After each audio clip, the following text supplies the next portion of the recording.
Bon voilà les gars, on va débriefer cette victoire incroyable du FC Barcelone face au Real Madrid au Santiago Bernabéu 4-0. Nono, j'ai plus de voix. Je suis en dépression totale parce que quand tu vois que tu perds contre ce Real Madrid là, alors que tu savais qu'il était déjà pitoyable, et là ils vont trouver l'excuse de Karim Benzema qui n'était pas titulaire.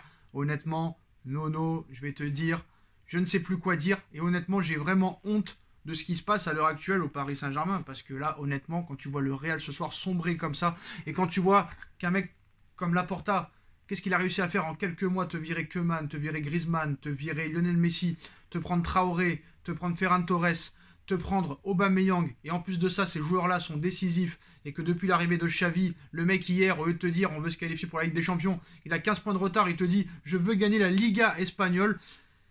Et à un moment donné, il y a des clubs qui savent y faire, d'autres qui ne sont pas faits pour le football. Moi, je vais te dire ce que j'ai vu. J'ai vu un Barça très séduisant. Là, tu vois la patte de l'entraîneur, ce qu'on ne voit pas avec Pochettino depuis bientôt 2 ans. Là, le mec Xavi, ça fait je sais pas combien de temps qu'il est là. En très peu de temps, tu commences à voir sa patte. Tu commences à revoir le vrai Barça. Possession, accélération. Ça court de tous les côtés. Bravo, monsieur Xavi. Quant au Real, j'ai encore plus le cafard. Comme je l'avais dit, on a été battu par un Real très très moyen. Alors moi, j'ai une explication parce que j'ai regardé un petit peu. Toi, tu étais persuadé que le Real Madrid allait éliminer le Paris Saint-Germain. Mais honnêtement, j'ai l'impression que dans tes dires, c'est pas le Real que tu avais peur. Toi, tu avais peur du PSG en vrai. Tout à fait. On était encore plus mauvais que le Real. C'est pour ça que j'étais persuadé que le Real allait gagner. Et Oh, honnêtement, le Classico que tu avais dit, que tu avais été impressionné par le Real, tu sais, le 2 buts partout en Super Coupe d'Espagne. ouais. À l'arrivée, le Real, j'ai regardé un petit peu le résumé, le Real avait été bon, mais le Barça avait pas été aussi mauvais que ça. Hein. Non, non, non, le Barça n'avait pas été si mauvais, mais ça y est, la mayonnaise, elle commence à prendre là-bas. Non, non. Et je pense qu'on va avoir droit à un retour du grand Oui, mais là, Barça. on parle pas de ça, là, on parle de la différence humaine, Nono. Est-ce que tu comprends ce que je veux dire? C'est-à-dire, C'est-à-dire que t'écoutes Xavi hier, hein, bah t'as envie de croire encore au football. Et quand t'écoutes des mecs comme Pochettino, ou des mecs comme Domenech, ou des mecs comme Ronald Koeman, ou des mecs comme des tocards, parce que c'est des tocards, honnêtement, tu te dis, mais Paris Saint-Germain, en fait, même tes propres dirigeants se foutent de ce qui se passe. Je eh pense, ben, je vais, moi honnêtement, je pense qu'ils en ont rien à foutre de ce qui se passe. Ils ont même pas envie de prendre exemple sur des mecs comme Laporta ou comme Pérez ou comme Rummenigge au Bayern, parce que les mecs, ils en ont rien à foutre. C'est tout. moi, je vais te résumer en une phrase. Normalement, ton équipe ressemble à ton entraîneur. Le Barça ressemble à Xavi et le PSG ressemble à Pochettino. Voilà, c'est tout. Non mais le Barça c'est Xavi, le téléphone est tombé tellement que même lui est traumatisé. Voilà, c'est tout. Faut pas être un expert en football, hein. Même le, Le même mec, le, tu même... vois de suite que la mayonnaise, elle a pris, hein, c'est tout. Non mais Nono, le problème c'est que moi j'ai très vite compris, je vais pas parler pendant 20 ans, hein. Je vais faire une vidéo très courte. Le Paris Saint-Germain n'est pas dirigé pour être un club de football. Ça s'arrête là, c'est tout. Non, c'est Ah non, tu Disneyland. oses dire non, alors là ça m'intéresse. Non, Il a dit non. je dis c'est Disneyland, Non mais pourquoi non? c'est... Pourquoi non? Bah non, non, non, quand je dis non, c'est une expression comme Ah, ça. d'accord. Parce que C'est là, Disneyland, je non. sais pas comment dire. Non, non, mais Nono, franchement, honnêtement, parlons sérieusement. Quand tu vois la défaite de aujourd'hui 3-0, quand tu vois la défaite avant le match contre le Real, tout ça, et le match contre le Real en plus, mais honnêtement, ce club n'est pas dirigé pour être un club de football. Il n'y a pas d'avenir, il n'y a pas de projet. Quand tu vois le Barça en quelques mois, Laporta il te dit moi j'amène Xavi, ancien du club, légende du club.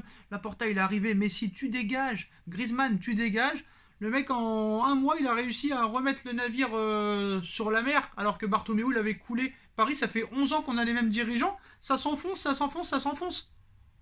Comme je t'ai dit la dernière fois, moi je pense on arrivera à un renouveau que quand QSI vendra. Moi, je pense que tant que ça sera QSI, ils ont trop d'intérêts commerciaux, trop d'intérêts géopolitiques, ça changera jamais. Donc, à mon avis, faut peut-être attendre 2023 après la Coupe du Monde, en espérant qu'un milliardaire ou je sais pas qui reprenne le club. Maintenant, qui va l'acheter? Le PSG aujourd'hui vaut 2,5 milliards. Donc c'est plus la même limonade. Donc très très compliqué de tous les côtés. Hein. Bah moi Nono, je vais t'expliquer et je le redirai s'il faut le redire parce qu'il y en a ils n'arrivent pas à le comprendre, mais moi j'ai vu ce soir, j'ai vu même comment ça se passe depuis maintenant 5-6 ans. Tant qu'il y aura ces mecs là, tu ne feras strictement rien. Rien. Donc l'année prochaine les gars, continuez à supporter le PSG, on continuera à supporter le PSG. Mais voilà, donnez-moi la date du dernier bon match que vous avez vu. Quand tu vois Rennes jouer au football en Ligue 1, je sais pas si tu regardes les matchs de Rennes, Nono. Je pense que pour moi, en ce moment, c'est la meilleure équipe du championnat. Meilleure attaque de France avec l'équipe que tu as. Honnêtement, ces mecs-là, on leur a laissé les pleins pouvoirs. Faites ce que vous voulez. Vous êtes des stars. Vous nous rapportez de l'oseille. Vous avez le droit de faire ce que vous voulez. Moi, honnêtement, Nono, je vais pas me répéter, mais je pense que même tout le monde doit partir. Tout le monde. Même les Marquinhos, les Mbappé, les Verratti, au revoir. Tout le monde. Coupez tout. Coupe tout. Moi, je vais te dire, j'ai vu une déclaration de Riolo aujourd'hui. Pour une fois, je vais être d'accord avec lui. Là, les joueurs devraient passer à la comptabilité et en voir tout le monde. Et Marquinhos, t'as vu ce qu'il a dit, Marquinhos, après le match? Mais c'est ce que je dis depuis plusieurs fois, on se moque de moi. Attention, on n'est pas encore champion. Attention. Rennes a gagné, Marseille a gagné, il y a un Marseille-PSG, Paris n'aura plus du tout aucune motivation, donc là, attention. Et Marquinhos, ça prouve encore une fois, je suis désolé Nono, hein, mais quand tu vois les propos de Marquinhos, ça prouve que Marquinhos c'est pas un leader, parce que le mec il voit aussi que son équipe est en train de sombrer de plus en plus, et je pense que même lui, il en a ras le cul d'être là, et va savoir s'il va pas vouloir se casser, mais ils le laisseront pas partir, hein. Ils le laisseront pas partir même à 200 millions d'euros. Voilà le problème, c'est qu'ils laissent pas partir les joueurs. Voilà. Et Nono, rappelle-toi, ton grand ami Verratti voulait partir en 2017, ils l'ont gardé de force, rappelle-toi, hein, le mec avec Verratti, Marquinhos, tout le monde. Thiago Silva voulait partir aussi à l'époque où il était en pleine bourre. Ils voulaient tous partir, on les a tous retenus et maintenant on est dans la merde. Alors Nono, honnêtement, qu'est-ce qui va se passer tant qu'il y a QSI qui est là? Qu'est-ce qui va se passer? C'est que ça risque d'être la même politique.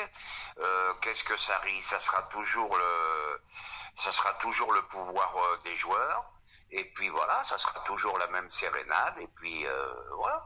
Moi franchement, moi Nono, quand je vois des clubs dirigés comme Manchester City, comme le Real, comme le Bayern, comme Liverpool, on n'en parle pas de Liverpool, comme Chelsea, même comme le Real, parce que Pérez c'est un grand quoi qu'il en soit, il va reconstruire son équipe, là il va te faire du lourd, il a viré les Varane qui avancent pas à Manchester, il a viré Ramos qui est cramé, il a bien vu ce qui se passait, là il va virer les Kroos, il va virer les autres tocards là, il va te faire un mercato de fou et d'ici 2 ans tu vas retrouver des grands Barça Real, des grands Bayern Chelsea, des grands Liverpool City, tout ça et tout, et eux ils ont tout compris au football, ils savent comment ça se passe. Attention Sacha, attention, le Real a un gros chantier aussi à venir, hein. Oui, c'est une équipe vieillissante, hein. Oui mais le Real est une équipe vieillissante, mais c'est Pérez le président, c'est pas Nasser Al-Khelaifi, voilà, ça change tout. D'accord. Ça change tout. D'accord. Après, contre Chelsea ça va être compliqué, parce que quand ton meilleur joueur c'est un mec de 34 ans, il faut se poser des questions quand même, hein. Voilà, puis moi je te dis, et tu vois comme quoi la vérité d'hier n'est pas celle d'aujourd'hui.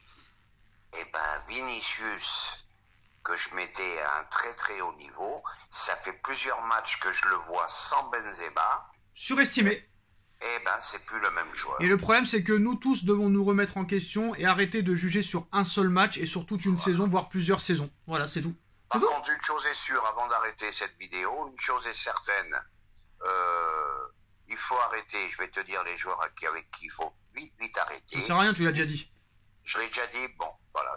Tu l'as déjà dit, on sait très bien. Je veux qu'on m'explique surtout ce mystère Villeneuve-Doun.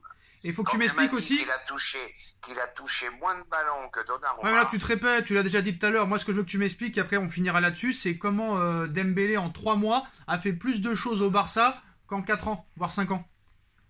C'est toujours pareil, c'est un problème de motivation. Et voilà. Peut-être qu'ils s'entendent très bien avec Xavi et que ça allait pas avec Coman. On ne sait pas ce qui se passe dans leur comment tête. tu peux pas t'entendre avec Xavi, honnêtement? Xavi, il pue le football. Mais je te dis, il doit s'entendre très bien avec Xavi et avec Coman, ça passait pas. Xavi, je pense, faudra attendre. Hein, ne parlons pas trop vite, mais je pense que ça va être le top 3 dans les prochaines années. Voilà, je le dis. Mais moi j'ai vu Adam, ça fait pas longtemps qu'il est revenu. Le mec, la mayonnaise, elle prend. Là, j'ai regardé le match, ça joue au ballon. C'est pas une victoire chanceuse, ça joue très Et très ça bien au ballon. fait quelques semaines que ça joue très bien au ballon. On aura le temps d'en reparler. Les postos, dites-nous en commentaire ce que vous en pensez. On like, on partage, on commente, on s'abonne. Et on se retrouve très vite pour une nouvelle vidéo. Tchuss Nono, tchuss à tous. Tchuss.